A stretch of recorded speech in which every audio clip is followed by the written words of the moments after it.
What's going on, y'all? All-Star Izzy with another All-Star movie review. Now, before you even move ahead, just know I'm going to be having spoilers, so I'm going to give you 3 seconds and get the fuck up out of here. Shout out to you, though, but you got to go. Now, let's go ahead and get into this thing. And before I even get into it, I do want to give my own personal rating. I'm going to give it a 7.8. The reason is because I thought it was a bit underwhelming, The fighting scenes and everything that was happening and going on, I was like, there could have been a little bit more. There could have been some more oomph. The fighting scenes were incredible. I really enjoyed it. I'm an MCU fan. I love seeing the fighting scenes and how they were going. The Bucky getting his arm ripped out and his bitch slapped with it.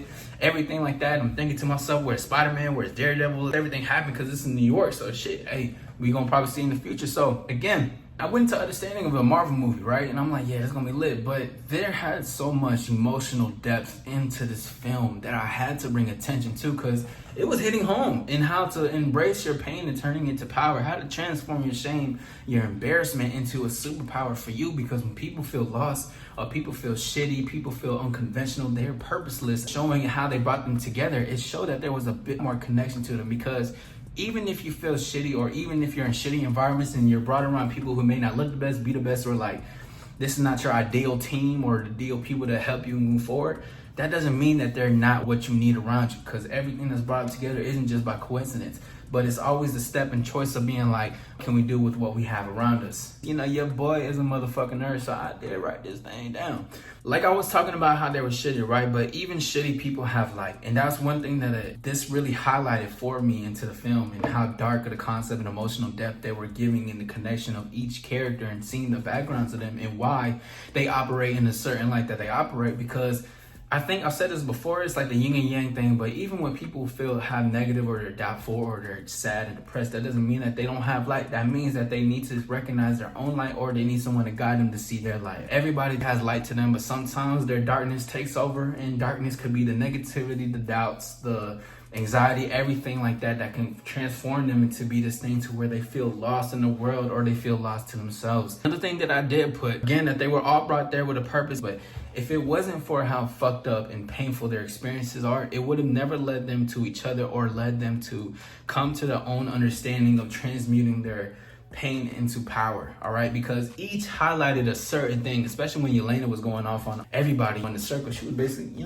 taking fire to everybody, talking that shit. I was like, God damn, this bitch is going crazy. Especially when she was talking to John, he got the worst of it. But regardless, if it wasn't for their negativity and their dark past, or from them running away from their pain, they would have not have gotten together to become a group, or to even see that they're more than what they're capable of. Now, another thing that I did write up was that with the scenes where Yelena and John saw their past, is a beautiful scene of when people run away from themselves and what comes up must be confronted. Because when they started talking about Bob, see, at first I didn't know Bob was Sentry, because I didn't really watch the trailer like I did, but I was like, no trailer, I'm in this bitch.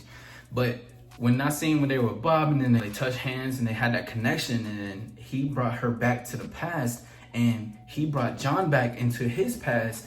This is all the things that they're running from, or they're sending of their pain. And it kept continuously being a scene of their repetitive pattern, because this is the thing that people need to confront. And I like how they put it into a movie, and the scenes captivated that. Like, you can run away. Even Yelena was like, I just shove down all your pain. Obviously, they were laughing, they were joking and fucking around. But the thing is that even if you shove it down, you run away from it, it will eventually still come to light some way, somehow. And I love how he highlighted that, and he's seen it too, because he's just as fucked up. That's why he's in the position he's doing. But he's able to show other people their own way and their own light, which really transformed Yelena to seeing her light. If she never touched hands with Bob, and of course, even in the beginning of the movie, she was talking about being purposeless and everything. She was already on pursuit of what needs to be confronted, and what needs to be said, and what needs to be accepted. And it was amazing seeing that scene. Another thing that I put is that the scene with Yelena and the Red Guardian, which is her father, was incredible. Because him telling her, I see the best in you when you only see your worst. And he said, this is why we need each other. And I believe that, right? Because on my end, if it wasn't for my family, my mentor, or the people around me who didn't see my potential or light, I wouldn't develop the way I did. Now, of course, I took the action, I did the work, but at the same time, there's always light that people can see for the other people. And it was a great reflection to see the scene between her and her father have that conversation, because she was only focused on the negativity. Everybody in the Thunderbolts in that group were only focused on what's bad about themselves. never focus on what they did right, never focus on what was right. They're consumed by their own negativity, their own doubts, their own everything from what they're running to run, just trying to keep up with work and trying to get money and just whatever. They don't want to confront with what they are. They don't want to look at the good that they did, so they attach themselves to how negative and how bad they feel. And this is what highlights, even with Yelena's, even with everybody in there, but what highlights into transforming their pain into their power, to transforming their shame when she was crying about what she was doing, to making it her feel better and letting that out. And for the aspect of when he was talking about we need each other, it's also the same thing in sense the teacher and student. Like I mentioned, my mentors, correct?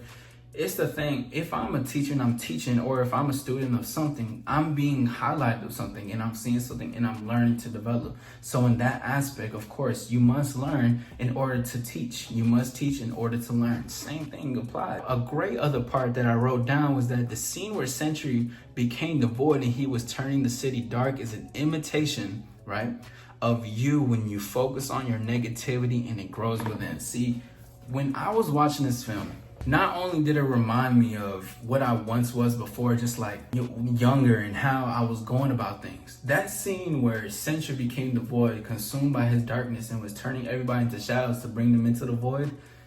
That scene and how he was transforming the city around him reminded me that is what your inner negativity dialogue looks like when you allow that to become the focus point of your life. That is you to your own city. That's how that looks within. And that's poetry from how people genuinely can be and how they can be consumed by it, right? There is parts in ourselves that could be there, but what is the choice of ourselves? It could be the choice of focus and power. But if you choose the darkness to take over it and you don't acknowledge nor embrace or accept, it will take over what's within than what you once knew. Like how Red Guardian was saying, you always had that light from the beginning, and I see a little bit in it. I see you in it still. She didn't see it because she consumed herself within with her darkness. Remember, as within, so without, and it all came out, correct? Another thing that I put, that final fight where they were all helping Bob get to the core of the negativity and everything, because they found his innocent version or his scared version, the real version of him. And they were basically traveling through his own past experiences, confronting things, seeing things for what they are, fighting the motherfucking chicken and shit like that, the things that he was having to see, what he lived. And then when it got to the void and he was just egging them on and saying, you're never going to change, I'm with you all the time. That is also an imitation of that one negative voice that you may hear in your life. It becomes your centerpiece of yourself. Sentry wanted Bob to fight him. And it shows that this is why you don't fight against your doubts and negativity. That's what it thrives on, is more fight. Give room to embrace what negative impacts have on you within. See, the thing is that when people try to run away from the negativity or they don't want to confront things, you're only feeding it more. The more you go down on yourself, the more you get down, you get angry, you hurt yourself and everything, you're mentally abusive to you. You are with you every single time. But if you do that, you're feeding that every single time. Even if you're like, I don't want it anymore, I'm sick and tired of it, but you're trying to fight against it, that's what makes it stronger, because you're still giving it focus. You're not understanding what the next step of evolution is. The step is, I see that this is a thing and this is what it thrives on. It thrives on the negativity. It thrives on me being mad against it, because that's where it all comes from, right? From that centerpiece. So when you see it, accept it, and embrace it, you move on to another step for yourself and you go into the slide, right? Now, the last thing that I did put was that true leadership comes from embracing your pain and transforming it to your power. Leadership comes from when you care. You can't act like you don't give a fuck when you do, and you have to choose your side. I've seen that when Yelena was taking out the initiative anyways. She was doing the things, everybody took initiative, but she was the one that was really putting and setting things in motion, that was the vocal voice for the group. As much as she acted like she didn't care, she genuinely did give a fuck. But that's the point of true leadership. But you have to come to that realization of like, this is what this is, and I genuinely do care about what's happening. And the true leadership about embracing your pain and transforming it to power, because leadership knows how to lead inside first. I know how to lead myself, my pain, acknowledging my pain, embracing it, and accepting it to transmute into my power. Because what I felt before can be something that's transforming to assist, help everybody around me. Just like how they were all shitty, right? Okay, City, she was making it a point that, you know, we're all like this, but we're all here and we're all gonna help each other and everything. But we're all gonna assist each other in what we're doing because we're all here brought up for the same reason, and there's no other reason not to see it like that. And that's why it's so important to understand what true leadership is within for you and how it can transmute outside of yourself. And this is my take on the Thunderbolts. Obviously, I love the action, I love the dialogue, the end, the post credits. I fuck with that real heavy. It was hilarious, it was funny, it was also incredibly emotional, but that's a great concept of what they brought, and I love how grounded everything was in it and how much it highlighted on transmuting your embarrassment or your shame and where your negativity can genuinely take you. Even if you go through the depths of hell mentally, emotionally, and all that stuff, it always gonna bring you to a point of light somehow. And the point of light can come from your perspective of, this is how I can move myself from being into point A to point B to point C, okay? Because sometimes you do have to go to the depths of hell to get yourself correct into the light. But the thing is too, that you don't have to do that all the time. You can just see where you're at with it. You can understand it and transmute it and see it for what it is and accept that part. Because what most people don't do is travel within to go see those thunderstorms. They don't want to see the bad parts. They don't want to confront their past. So they run away from it, creating new identities, creating these things. But the thing is that you can't run away from who you are because you are with you forever. And shout out to Thunderbolts. And if they got another Marvel movie premiere, make sure y'all let me know because All-Star Izzy is there. And not only am I enjoying the fight scenes, am I enjoying the angles because I love the way the shadows was working as well. Beginning scene when Yelena was fighting the people, to the part where they driving the limo, to the music, everything. But I always know that there's more than meets the eye, and they nailed it on the fucking piece for how amazing and insightful that movie is, and to help people and to see it. So this is why I bring on to this movie review for it. Go ahead, check it out. It's an all-star recommendation, and make sure y'all hit the notification button, subscribe, and like. See your boy, we on the road to the top. It's an all-star approved message.